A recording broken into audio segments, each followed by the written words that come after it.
Hi everyone. So, code hospitality. I want to start with two stories. Story number one. Not long ago, I decided to list my spare room in my flat on Airbnb. And it wasn't long before a woman named Alex booked in. But she sent me a message beforehand. She said, I think I want to move to London. I've never been in the UK before, but I'm looking for something different. Cool, I said. And then she said, will you help me? If you have any time, can you show me around and show me what living in London's like? Sure, I said. So before she came, I made sure the flat was tidy. And I put together a little welcome pack for her. So it included things like a tube map and a tourist book. And I wrote some tips and tricks for getting around London as well, like don't smile at people in public and always carry an umbrella, no matter what the weather person says. So it wasn't too much out of my way, so I went to pick her up from the airport when she arrived. And when we arrived home, I gave her a tour of my flat, gave her the welcome pack, she really liked that. And when she'd rested a bit, I gave her a tour of the area. And then over the next couple of days, I took her around London, we did some touristy things, and I also showed her some quirks that were favorites of mine. And at the end of her stay, I took her for a meal, and I was able to ask her in a relaxed setting, how did she find London? What did she like? What didn't she like? And whether she would think about moving there. And in the end, she decided to come and live in London. Go me, yay. So that was story number one. Story number two. It's like Wales is my city and I've lived here all of my life, said Theo to me one day. So Theo's my business partner. We run a company called Ignition Works. And at the moment, we're currently trying to work on a system that helps businesses understand their unit economics and then decide on next best steps. So we're working in Rails, which framework we use. I think a lot of you will be familiar with it, based on Ruby. And he said this to me, and I was struggling to pick up a concept that was very easy for him. And I was frustrated and also anxious that he was disappointed in me. But these words actually put my struggle in perspective and made me feel better. I was a welcome visitor in his hometown of Ruby on Rails, and I was hoping to make this place my home too. I had a friendly local by my side, so how could I make the most of this, and what could Theo do to help me? And thinking of these questions made me think about the time that Alex came to stay with me. We both wanted her stay to be as enjoyable as possible for the both of us. And this is where code hospitality came into it. So by setting the scene of a host receiving a guest and the things that we can do in these scenarios and how we behave, I think it can help us think about how we treat teammates, how we can onboard them and also start working with them as quickly and effectively as possible. So what do I hope that you'll leave this talk with? A new way to think about problem solving, particularly when it comes to coding or picking up new features, things like that. And a new way to think about communicating, particularly when giving and receiving feedback. And ultimately, the gist is that with code hospitality, we can improve collaboration and long-term learning in our software teams. So, code hospitality, the guide. Who is this guide for? So we're going to do a little exercise, and I want you to raise your hand if this applies to you, and if two apply for you, raise your second hand and just give me some general indication that this applies to you. So you recently started a new job, anyone? New team member? You've recently rotated onto a new team? You're on a project and you're using an unfamiliar language? Perhaps you're like a manager, you've got people looking to you for direction? You regularly collaborate with other people? You want your team to be productive, yes? Yes. And you want your team to be happy. So great, I think I covered pretty much everyone. So you're all in the right place. Let's go. So introduction. When was the last time you had a guest? Did anyone have someone stay with them recently? Yeah?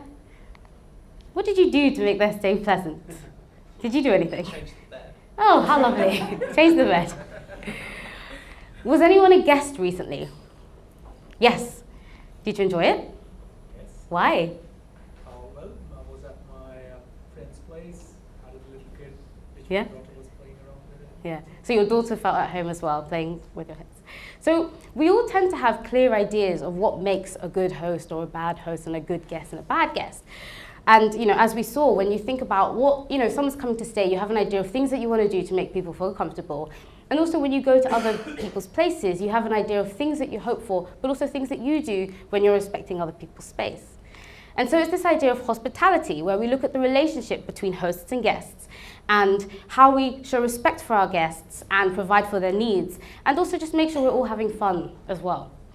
And so this idea of hospitality is so ingrained in us, and yet we're playing this role of hosting guests every day, and we're doing a bad job of it. And what am I talking about? I'm talking about at work. We sometimes need to forget ourselves. Really, every day we're in this role of hosting guests. And I think that what ties this idea of the home situation and the work situation is that we're dealing with the same question, which is how can we better collaborate in a space where people are feeling vulnerable? And what I mean by vulnerability is the idea that as a host, you're vulnerable because you have a place that's familiar to you and people are coming into that space and you're not sure how they're going to react or how you're going to get on with one another. And as a guest, you're feeling a bit vulnerable because you're going into uncertain territory and you're not sure how you're going to be received and how you're going to be able to contribute. And that leads to this idea of uncertainty. So in this face of vulnerability and uncertainty, Code Hospitality hopefully has some ideas for how we might be able to work together. So, what's the first thing that's important? Setting the tone. So without setting the tone, we don't have a good foundation to go from. And I think that one of the current problems here is that we don't spend enough time on this when we're thinking about receiving a guest into our workplace. So how can we do better? So one thing is to get into the right frame of mind. So I think that when we're talking about guest and host, that's not necessarily equal to junior, senior, whether that's a junior developer or a senior developer. Rather, it's more about this concept of familiarity. So for example, you could be a relatively new developer on the team, but you're used to your teammates, or you're used to working with a particular tool, even when working with someone more experienced. So when I was pairing with someone actually here at Pivotal, he'd been doing iOS development for years, and I'd never done any iOS development, so I was his guest in that sense. And I'd done a lot of testing relative to him, and he'd not done any, so he was my guest in that sense. And so I think that these roles can be fluid when we're dealing with different problems, and it's just a useful framework to have in mind, rather than assigning yourself, I am the host in this situation, or I am the guest. So when you're receiving somebody, do you ever tidy up beforehand? Yes? No? What about if you turn up to somebody else's house and it's a mess? How do you feel? And what about when we're talking about code bases? So just like a house, we try and keep it presentable as you go along. And there are reasons why we do this. One, guests can be unexpected. So Alex turned up quicker than I expected. But also, what about cases where you might never have a guest? Why is it still useful to keep working in a clean environment? Well, it's because if you don't keep your work environment, whether that's your code base or something else clean, then you're dealing with a lot of upfront complexity. And that gives you a cognitive load, which makes it hard to deal with complex decisions. And so therefore, doing your own work becomes less fun and less enjoyable. And we hear a lot about keeping code bases clean, but what does that mean? Everyone has their own definition of that. So some questions that Theo and I ask ourselves are, do we have consistent naming conventions? And do our objects have clear defined responsibilities? So for example, how about a sweet dispenser that gives you sweets, but then also tells you how much it ripped you off by? And readability. Is it clear what the code is trying to do, or is it a bit confused? Can we make improvements? So try and keep your code base in a state that's ready to receive unexpected guests. But what about if you plan to fix things and often things get in the way and things don't go to plan? So here's like a London street. We tend to know what London streets are like. If you're familiar with London, there's lots of narrow, windy streets. But London may not have looked like this. So these are plans for London for a rebuilding of London post the Great Fire of London done by Sir Christopher Wren in 1666. So after the Great Fire of London, it destroyed 7/8 of the city. And so Sir Christopher Wren proposed this plan for how London should look. And you'll notice it's got a more grid-like structure, wider streets. And the thing is, London was just rebuilt as it was before, because Christopher Wren didn't have the buy-in that he needed in order to put these plans. There wasn't enough money, and the politicians and the royals just wanted to return to the status quo. And so it's similar to code. Sometimes we attempt to do things, but things get in the way, and we can't always have the perfect, clean environment that we want. But it's good to think about why you can't get to where you want to get to. So go back to this idea: if you turn up to someone's house and it's messy, someone could say, oh, I tried to clean up, but I couldn't be bothered. So how would that make you feel? And does that convey respect for your guest? And so in cases with code, you probably do have reasons, but it's really useful to be able to think about why your code base isn't perhaps up to the standard that you want to be, and be prepared to talk them through with your guests, show that you've thought about them and that you want to explain it to them. And in the case of a guest going into an environment, it's important to ask questions, but give your host the benefit of the doubt that they have thought about these things. So what type of guests? Sometimes you're there to meet your guests and sometimes you aren't. So if you've ever gone to stay in someone's house and they're not there, maybe it's an Airbnb or you're looking after some friends. So this is a little snippet from one of my friend's houses. For when you go and stay in his house, he won't be there, but his dogs will be. And so this is how you feed his dogs. And it made me think about what kind of scenario does this map to with code? So we have these things, open source.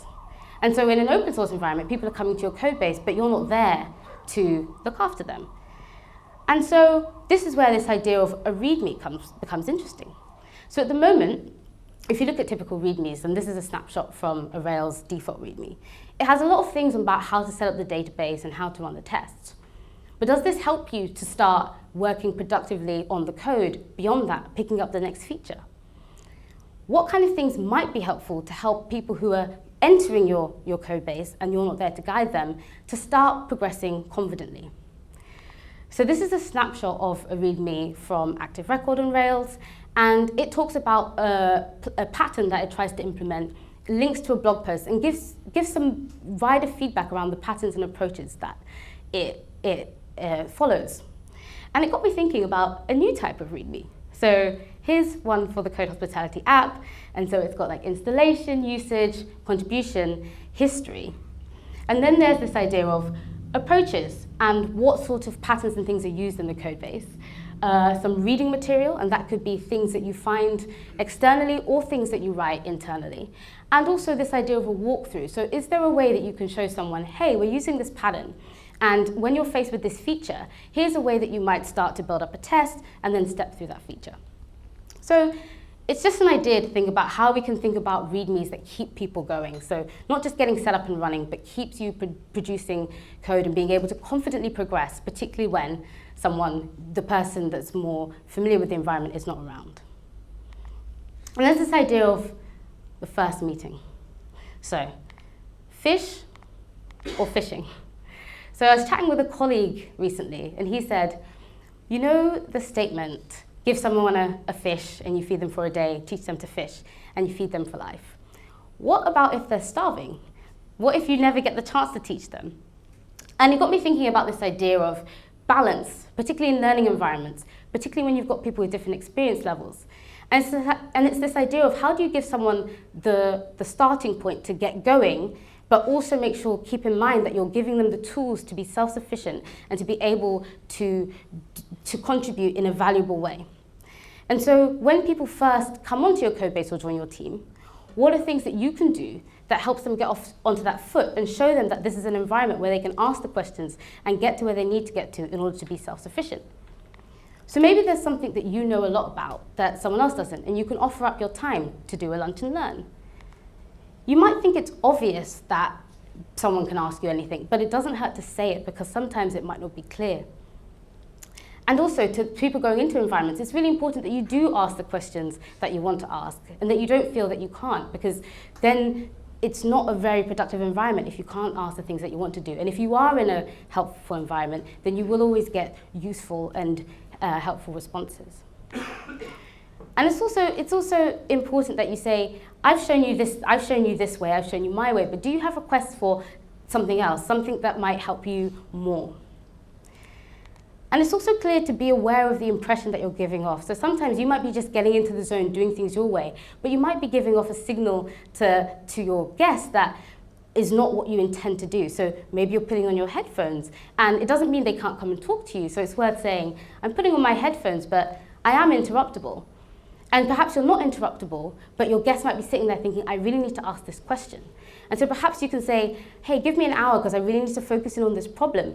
But in the meantime, why don't you write down some things that you want to ask me, and then we can deal with them later. So these are all things that enable you to demonstrate to your teammates that you want them to feel at home as soon as possible. And so it's this idea of this first gesture, like when I went to pick up Alex from the airport, what can you do to go a bit out of your way to set the tone? And then there's orientation. So I tweeted out recently saying, how do people give tours of their code base when people come on board? And I had different responses. Some people said, yes, I start with my tests. Some people said, well, I work in an insurance company, and we start with the main insurance policy object and then go out to all of the different objects that are linked to that. And this word cropped up a couple of times, diagrams. And there are a few people that I had a discussion with who spoke about this idea of how they use diagrams and storytelling to give people a sense of the code base as it stands now and how it got to be where it is.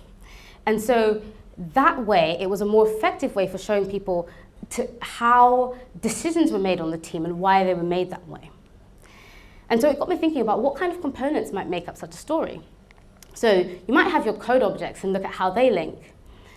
But there also might be wider business concepts. So recently, Theo and I were working on a nutrition platform, and so we started to learn a lot more about like dieting and nutrition and how they worked, and that enabled us to inform decisions when we were doing code. And then we think about the story. So how did we move from these nutrition concepts to the objects that were in our code and the messages that they needed to send to one another? So try and think about how you can tell teammates the story of your code base. Give them a bit more context than perhaps just listing through files. So now we set the tone, you're ready to get going, and it's time to start delivering value. So just like when someone's at your home, you want them to have an enjoyable experience, it's the same in the workplace, but there's also stuff to do. You need to deliver features, you need to get your tasks done. So I wanted to touch on this idea of perspectives and viewpoints. So I got in touch with Rails developers that I knew who'd been doing it for years. And I asked them to sit down and quickly sketch out a map of Rails, how they saw it. And this is what I got. So I got one like this with how all the different components going off of one another and then some extra notes surrounding it. I got this one, which was a bit more the same sort of components but organized differently. And then I got this one, which was very different. It was a more geographical arrangement of the borders between the different components. And so these are all different, but these are all people who have been coding in Rails for years.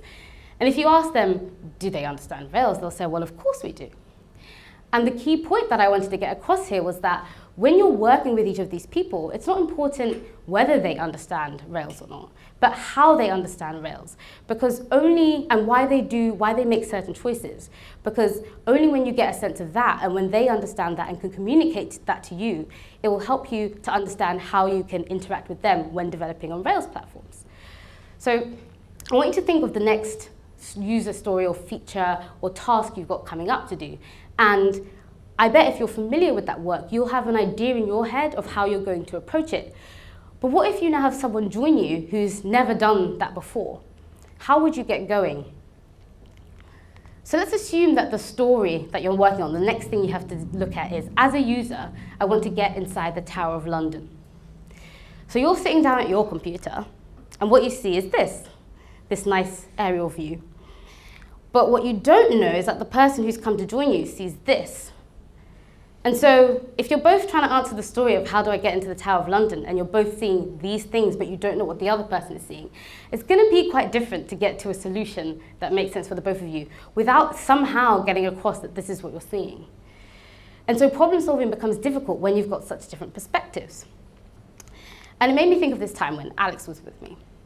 And I was at home and she called me. She said, I'm at Tesco and I'm trying to get home. And I said, that's easy.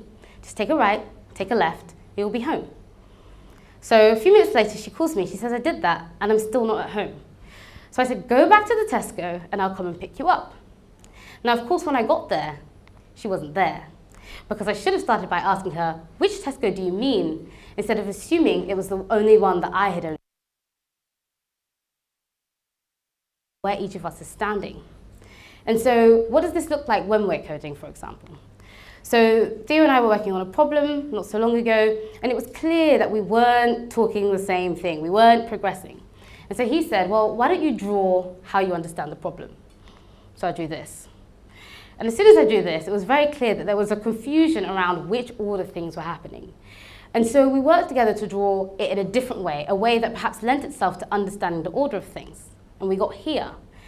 And so having this new type of diagram enabled us to quickly see which way we're heading, and we could confidently attack the code. And it was a case of if only we thought to do that sooner. So when you're working with your guest and your host, it's really important to assume that both you and your teammate are lost. It's not that one of you is right and one of you is wrong, but you're just in different places. And if you can scribble down some diagrams and talk with one another, you can start to work out what each of you is seeing and then say, how can we start to get to the same place? And then in this process, there's going to be questions that crop up. So for example, Alex came to me one day and said, I need to go to the pharmacy, and I didn't have time to take her there. So I said, oh, it's right by the restaurant that we went to the other evening. And she said, but I don't remember how to get to the restaurant. And that's when it hit me. I had just taken her there and back, and I hadn't really taught her how to get there or how to get other places. And so this time, I sat her down with a map, and I said, here's home, here's the restaurant, here's how we got there, and here's other ways that we might have gone there, and here's the pharmacy. So how do you think you might get there? So that gave me a chance to sort of give her the tools to think about ways to get around London, and then she could come up with her own decision on how she was going to make her way to the pharmacy. And so in a working environment, how might we get to this collaborative way of talking with one another when solving problems? So even if you know a way to do it, it's really useful to say, here are some ways that we've approached it in the past, and here's how I might do it, but here's how another person might do it, and these are the pros and cons of these ways. And so which way do you think we should go based on this information? And so you're buying in the person that's less familiar to that decision-making process. And so it's really important to try and move the conversation away from implementation details to these broader concepts, particularly when you've got differing familiarity levels. So you set the tone, and now you're delivering value, delivering features. But it's inevitable that things aren't always going to go to plan. And so we need an effective way to give and receive feedback. But here's the thing, giving feedback is hard. And it's really hard to say what you're feeling or to try and express that. And also, there's another thing where it's not clear where feelings sometimes lay in the office. So I gave this talk a couple of weeks ago at a conference, and someone at the end raised their hand and made a comment and said, you spoke about feelings a lot, seems a bit strange for a work environment. And I was like, oh no, I clearly didn't explain my point clearly enough. And it made me think, where did that comment stem from?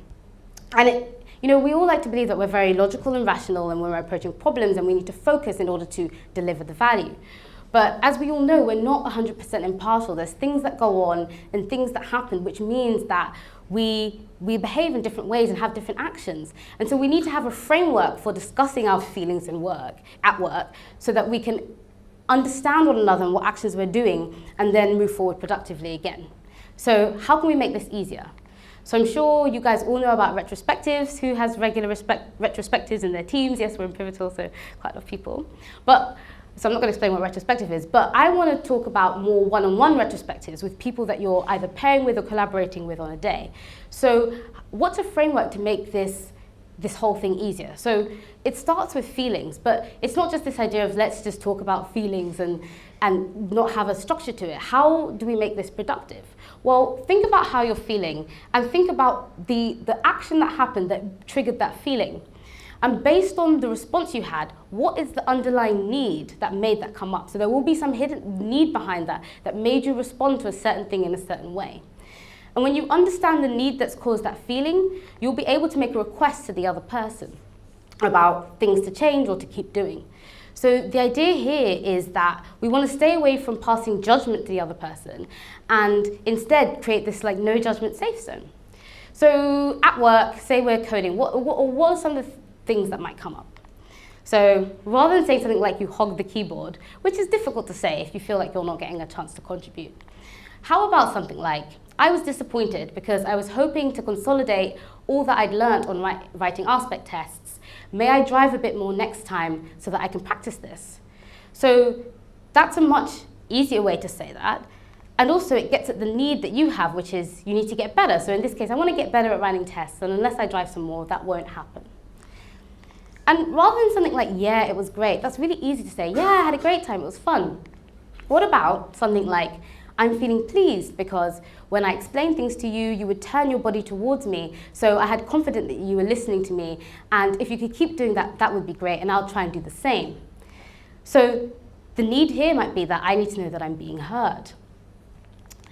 And a useful format to have these discussions is to think about, if we were to work together again, what should we keep doing and what should we change? So in giving feedback, it's really important to focus on expressing your feelings based on observations and then thinking about the needs behind that, because that's how you can then have a productive discussion about ways that you can improve your process. And so, conclusion. We always hear about the need to empathize with one another, but it's really hard to grasp what that means and where to start with it. And it is much easier said than done. And so my aim with this code hospitality concept was to try and give you a frame of mind that you can relate to, that will hopefully make it easier for you to understand how different people in your work environment are feeling.